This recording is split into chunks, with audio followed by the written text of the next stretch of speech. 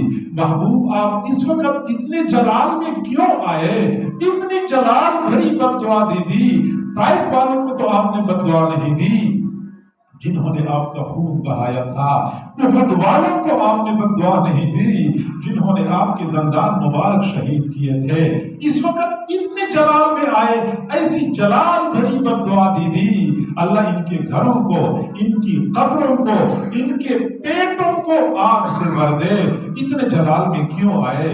جی ہاں، طائف میں میرا خون بہایا گیا تھا، میں برداشت کر سکتا ہوں. احد میں میرے دندان شہید کیے گئے، میں برداشت کر سکتا ہوں. یہاں میرے رب کا حکم ٹوٹ چکا ہے، میری نماز قضا ہو چکی ہے، میں برداشت نہیں کر سکتا. ایک نماز قضا ہو گئی، ایک نماز. آپ اتنے جلال میں آئے، اللہ ان کے گھروں کو، ان کی قبروں کو، ان کے پیٹوں کو آگ سے بھر دے ایک نماز کی خاطر. اور یہ وہی نماز ہے، یہ وہی عظیم فریضہ ہے جو ہم روزانہ 5 مرتبہ اپنے پاؤں تلے پامال کر رہے ہوتے ہیں، اور اس کے باوجود ہم عاشق رسول ہیں. مجھے نہیں معلوم کہ یہ عشق رسول کی کون سی قسم ہے. میرے بھائیوں، میں بھی عاشق رسول ہوں. مجھے بھی عشق رسول نے مجبور کر دیا کہ میں اپنی گلی سجاؤں.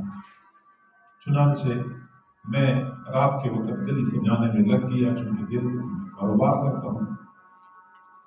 تو گلی سجاتے سجاتے رات کا آخری پہر ہو گیا. میں بہت تھک گیا. میں اوندھی کو بستر پہ گر پڑا، اور جب میری آنکھ کھلی تو اس وقت صبح کے 9 بج چکے تھے. پھر میں اٹھ گیا. میں نے گلی میں جھانک کے دیکھا. میں نے کہا کہ میری گلی اتنی سجی ہوئی ہے، اتنی خوبصورت ہے کہ پورے رجانہ میں کسی نے ایسی نہیں سجائی ہوگی گلی جس طرح کی میں نے سجائی ہے، اور میں ایک نمبر عاشق رسول ہوں. میں نے جب یہ دعویٰ کیا تو میرے ضمیر نے مجھے چیخ چیخ کے جواب دیا کہ تیرا دعویٰ تو ہے کہ تو عاشق رسول ہے، تجھے عشق رسول میں سے ایک بال کے برابر بھی حصہ نہیں ملا ہوگا. اگر تو عاشق رسول ہوتا تو اس نماز کو کبھی نہ چھوڑتا جس نماز کو رسول اللہ نے اپنی آنکھوں کی ٹھنڈک کرا. میرے محبوب نے یہ نہیں فرمایا جھنڈیاں میری آنکھوں کی ٹھنڈک ہے، لائٹنگ میری آنکھوں کی ٹھنڈک ہے. میرے محبوب نے فرمایا نماز میری آنکھوں کی ٹھنڈک. اس نماز کو چھوڑ کے ہم عاشق رسول بن سکتے ہیں؟ میرے بھائیوں، اس خول سے نکلنے کی ضرورت ہے، آنکھیں کھولنے کی ضرورت ہے. میں کوئی ہوائی باتیں نہیں کر رہا، میں زمینی حقائق بیان کر رہا ہوں. میں اور آپ سب اپنے گریبان میں جھانک کے دیکھ سکتے ہیں. گرد و پیش کے حالات اور معاشرے کو دیکھ کے ہم اندازہ لگا سکتے ہیں کہ میری باتیں سچی ہیں یا جھوٹی ہیں. اور میرے بھائیوں، اس وقت جو میں یہ باتیں کرتا ہوں، ان باتوں سے کسی کا دل دکھانا مقصود نہیں ہے. کسی کو ایذا پہنچانا مقصود نہیں ہے، کسی کے جذبات کو ٹھیس پہنچانا مقصود نہیں ہے۔ مجھے اس بات کا احساس ہے کہ میں اس وقت جو باتیں کر رہا ہوں میں نے قیامت کے دن ایک ایک لفظ کا حساب دینا ہے۔ مجھے کیا ضرورت ہے کہ اپنی آخرت برباد کر لوں، دنیا میں آپ لوگوں کو ناراض کروں اور اپنی آخرت بھی برباد کر لوں؟ مجھے کیا ملتا ہے؟ اس لیے میرے بھائیوں، میں وہ بات کرتا ہوں جس کے بارے میں مجھے یقین ہے کہ میں قیامت کے دن اللہ کے سامنے سرخرو ہوں گا، میں شرمندہ نہیں ہوں گا۔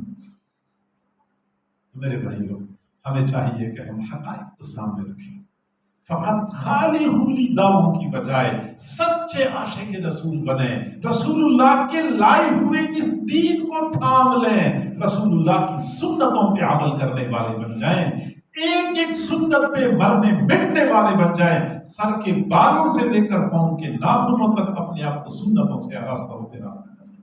اگر ہم نے یہ کام کر لیا، ہم دعویٰ نہ بھی کریں پھر بھی ہم عاشق رسول ہیں۔ اگر ہم یہ نہ کر سکے تو ہزار دعووں کے باوجود عشق رسول نام کے لیے کوئی چیز ہمارے پاس موجود نہیں۔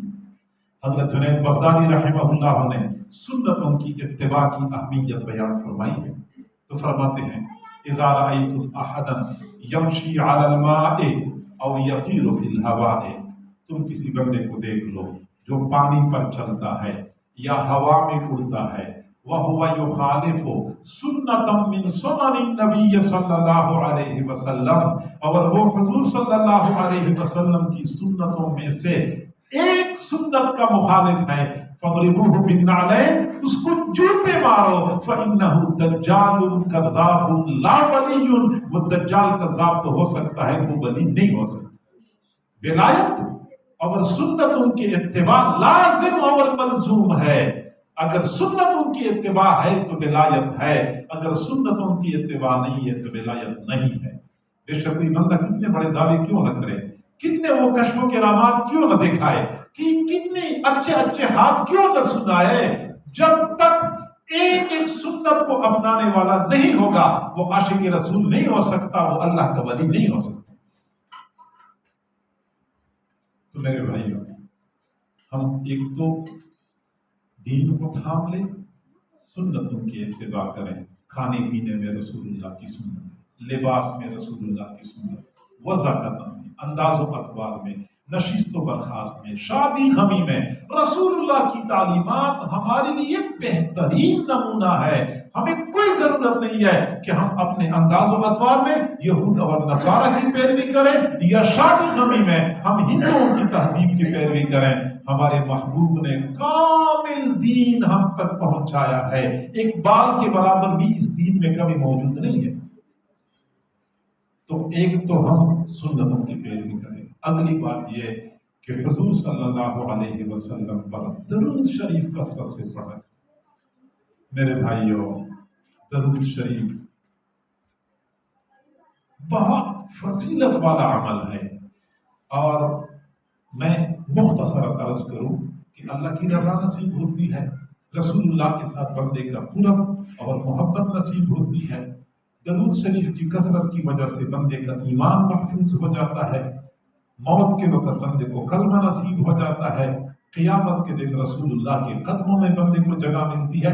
بہت سارے فوائد ہیں، لیکن ایک فائدہ جو اس وقت ہم میں سے ہر بندے کو ضرورت ہے وہ یہ کہ درود شریف کی بدولت دنیا کی پریشانیاں اور مسائل حل ہو جاتی ہیں، پریشانیاں ختم ہو جاتی ہیں، زندگی بندے کی خوشگوار ہو جاتی ہے۔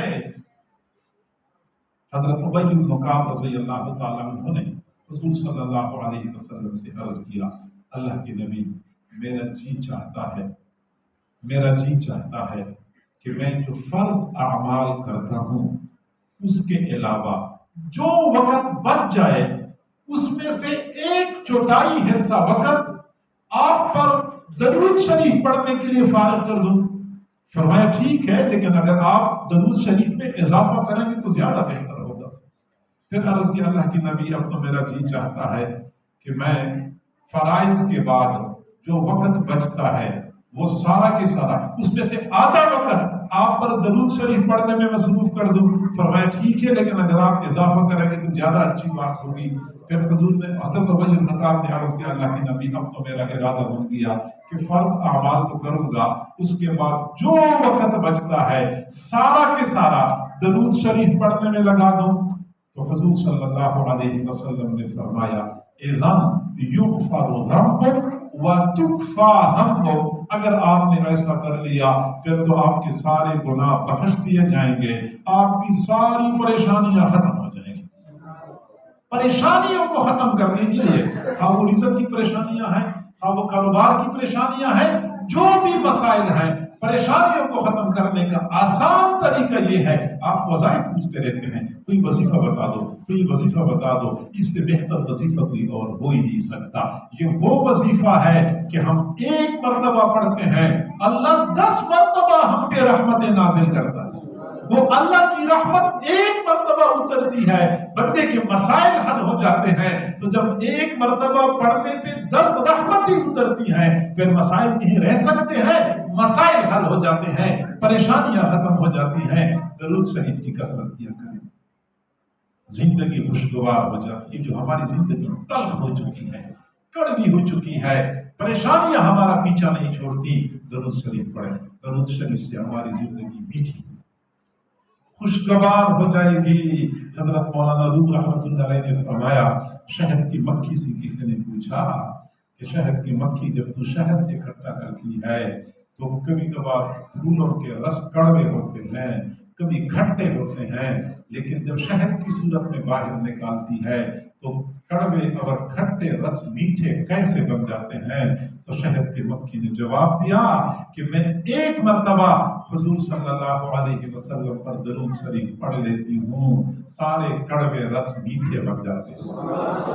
اگر یہ بات ہے تو ہم کہنے میں حق بجانب ہیں کہ اگر شہد کی مٹھاس پوری دنیا میں ضرب المثل ہے تو شہد کی مٹھاس درود شریف پڑھنے کا نتیجہ ہے۔ درود شریف پڑھنے کا مرہون منت ہے، تو درود شریف پڑھنے سے اگر کڑوے رس میٹھے ہو جاتے ہیں تو ہماری کڑوی زندگی خوشگوار کیوں نہیں ہو سکتی؟ خواتین بیچاریاں کہتی ہیں لوگ مجھے جینے نہیں دیتے، اب تو میں گھر سے تنگ آ چکی ہوں، اب تو میں خودکشی کے بارے میں سوچ رہی ہوں، ساس جینے نہیں دیتی تو جیٹھانی اور دیورانی نے تنگ کر رکھا ہے، زندگی کڑوی ہو چکی ہے، خودکشی کے منصوبے بنا رہی ہوں۔ چاہیے کہ ہم درود شریف کثرت سے پڑھا کریں، درود شریف کثرت سے پڑھا کریں، پھر دیکھیں کہ زندگی کیسے خوشگوار ہوتی ہے۔ اللہ تعالی ہم سب کو سمجھنے اور عمل کرنے کی توفیق عطا فرمائے۔ وآخر دعوانا ان الحمد للہ رب العالمین۔